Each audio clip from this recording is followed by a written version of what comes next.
The Premier League 2026-27 season will beginning tomorrow with Arsenal, the defending champions, facing Coventry. For the first time in 10 years, it will be a pepless Premier League without Pep Guardiola with his exit with Man City last season. And also, this Premier League season will be very special, very, very special, in the sense that we have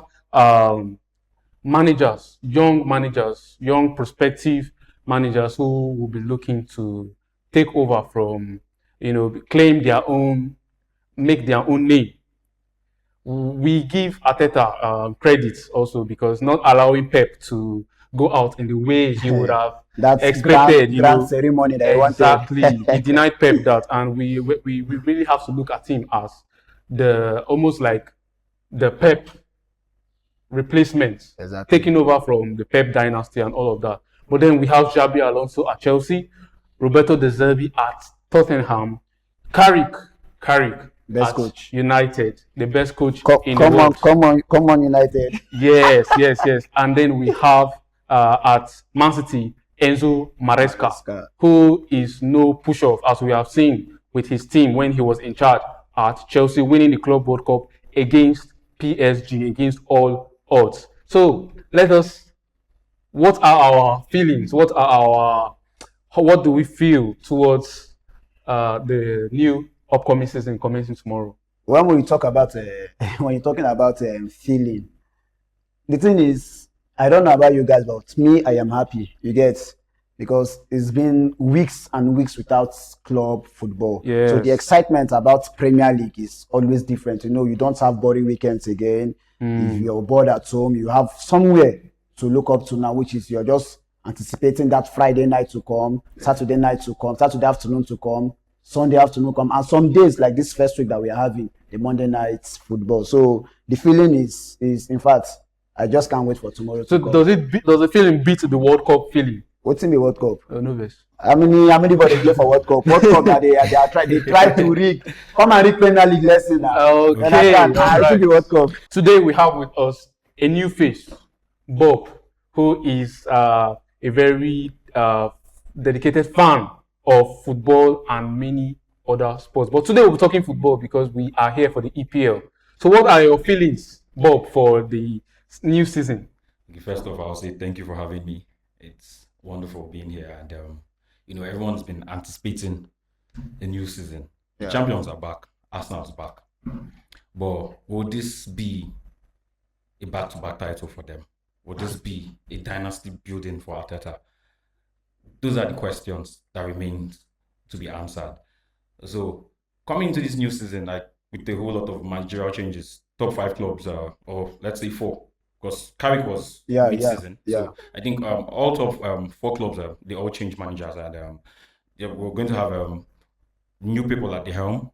We're having different players coming from other leagues, and people trying to impose their own pattern and their own ideology into these teams, and let's see where they go from there. So it's going to be an exciting season for everyone. I'm buzzing myself, and like you said earlier, a pepless Premier League, first time in 10 years. Pep actually he did do a lot for English football. He left his mark wherever it is he went to Spain. Carry mark, they go where and go. Germany. And he will be missed, definitely. Yes, he Pep will be missed because he brought this whole thing. He made football alive. He made it more like it was a series at some point where everyone was glued in and we had to tune in to know what was going to happen. It was not like the previous times where you had Pep was going to win and he was going to win. Yeah. Towards the running, towards the end of the season, we had all these periods where there were just so many. There were periods where you could not just put your hands around this thing and say, okay, this is what's going to happen and this is going to be the outcome. So let's see what happens this new season. Hopefully, I'm hopeful for Maresca anyway. Yes, all right. So we have established that it's a pepless Premier League, the first in 10 years, but we cannot, overlook the fact that some of the managers, the top managers in these top clubs in the Premier League were his almost like students. Yeah. So Arteta was his assistant coach at Man City. Maresca was something like that in his coaching journey. So yes, he has left his mark, and not just in the model of football, but of course he has passed on these ideas to people who are now recognized, and even the current Premier League champion in Mikel Arteta. So of course there's only so much we can say about Pep Guardiola. Now let us move into the future. Tomorrow the defending champions will be facing Coventry, a newly promoted side led by the legendary England ex-international and captain Frank Lampard.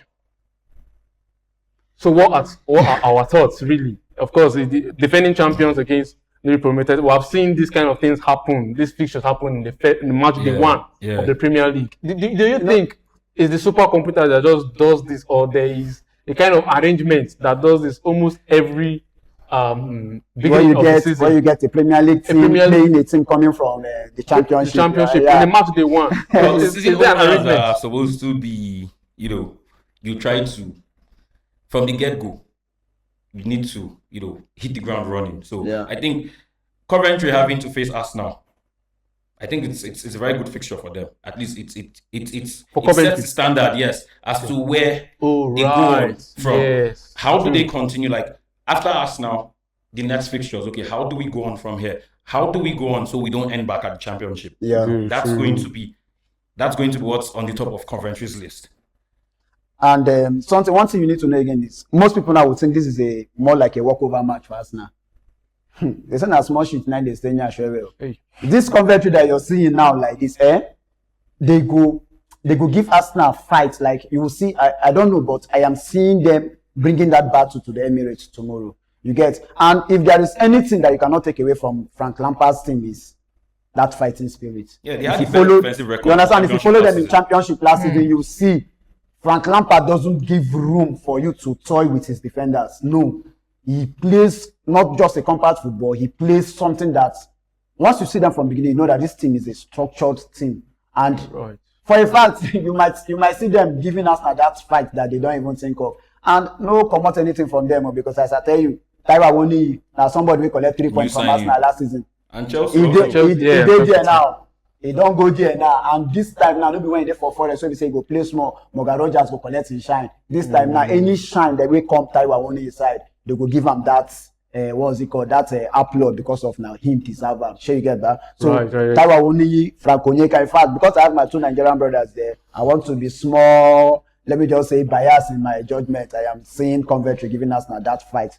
Maybe it's 2-1 goal scoreline. For me, we'll get there. We'll start doing a prediction. But all right. So let's speak about Arsenal's transfer business. So far, because we don't know if they are done. So far, they might not be done. The window is still open at least till early September. Yes. So let's rate the players they brought in. They brought in Bruno Guimarães. Bruno Guimarães, of course. Bruno Guimarães. So let's speak about Bruno Guimarães.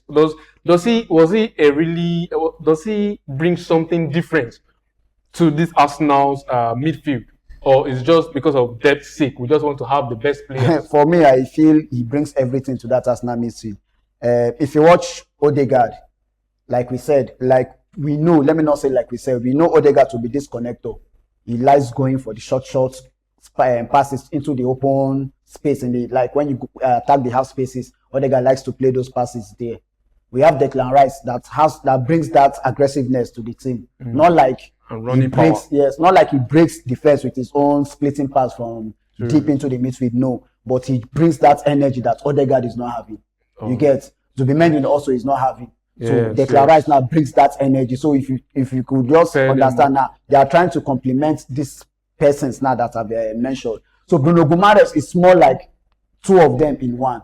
Oh, right. Yeah. He has stability, he has strength, he goes into those spaces, he shoots from outside the post. In fact, Bruno Guimarães is more like the complete of the 3 of them. So he's not just this person that is there to complement Arsenal midfield. He's that person that is there to make his own mark in that midfield for Arsenal. All right. So Bob, what would be your ideal midfield combination for Arteta? Well, speaking about Arsenal's transfers business, they spent about 143 million pounds. Roughly now. And still counting. They might still spend. They brought in Christos Tzolis, Bruno Guimarães, Hincapi was made Maybe permanent. it was made permanent, yeah. And, Konsa now. yeah. The Konsa now. Konsa is still incoming also. And I think the only outgoing for them would be Trossard. But Trossard is not going to be missed. Because you've seen Tzolis already. Tzolis has Community Shield, 2 assists. So he's already hitting the ground running. But I'll say when you bring in someone like Bruno Guimarães, who is a Ballon d'Or level midfielder, someone who's going to dictate, and he's not just there to just be in the team, he's there to create and also to give directives. Now you now have a midfield trio of over 250 million pounds. You have Declan Rice, you have Bruno Guimarães, and you have Odegaard, there's just Zubimendi. There's a host, you have Merino, there's a host of weapons you can use, attacking options. You have defensive options also. So I think this gives Arsenal the edge going into the new season. I think they have the edge going into the. So I feel everything is Arsenal's title to lose now. Yes. So talking about, you mentioned Christos Tzolis and the impact he has made, especially in the one against Man City, the Community Shield, where he gave 2 assists. Yes, he has hit the ground running, as you said. But are there still any doubts that should arise coming to consistency on those kind of deliveries in March? Or is there anything you think that can stop him from consistently delivering those kind of results, those kind of performances in the Premier League? First thing, when you talk about that kind of player, the profile of Christos Tzolis that we're talking about now, I don't think we need to doubt his talent. The talent is there first. Before you go about consistency, you need to check if he has that talent. And that, my God, that guy has numerous talent. See, the talent in him is even more than what Trossard was given to Arsenal before. Yeah, he's younger. You understand? And he's somebody that plays both foot the way Trossard is also. But one thing about him is he keeps running. He doesn't stop. He keeps running. With the ball, he's running. Without the ball, he's running. And if you watch Champions League very well last season, if you check the top 5 goals they scored in Champions League last season, he has 2 inside. So it's a direct goal. You understand? He has 2 inside, playing for a lower team in Greece then. No. You could understand. And now you're bringing him to the Premier League where he has every ingredient, every criteria, everything is in his hands now to just kill us. So when we are talking about consistency, I don't think there is anything that will hinder that guy's progress. If there is anything, yes, most matches in England, we are playing 38 games in England, of which fatigue will be there. We know. True. We don't expect him to give us, let's say, average rating of 7.0 at every match. There are matches where he will be rated, let's say, 6 points, 5 points, because Arsenal definitely will not be unbeaten this season. We know this is Premier League. It might happen. We don't know how football is. It has happened before. But there will be matches where they will struggle. Even their best player in that team that they will be rated, let's say, 7.0. I might not be Christos Tzolis. So what are we not saying? So he will not be giving us this flashy, what's it called? Weekend performances every week. No, you might not see that from him, but don't take away the guy's talent. We should give credit to him. Exactly. Also. Like all right, it's a 38 game season, so anything could happen. If he could actually deliver for like maybe 17, 18 games, I think Arsenal, they are good. All right. So in other words, let him cook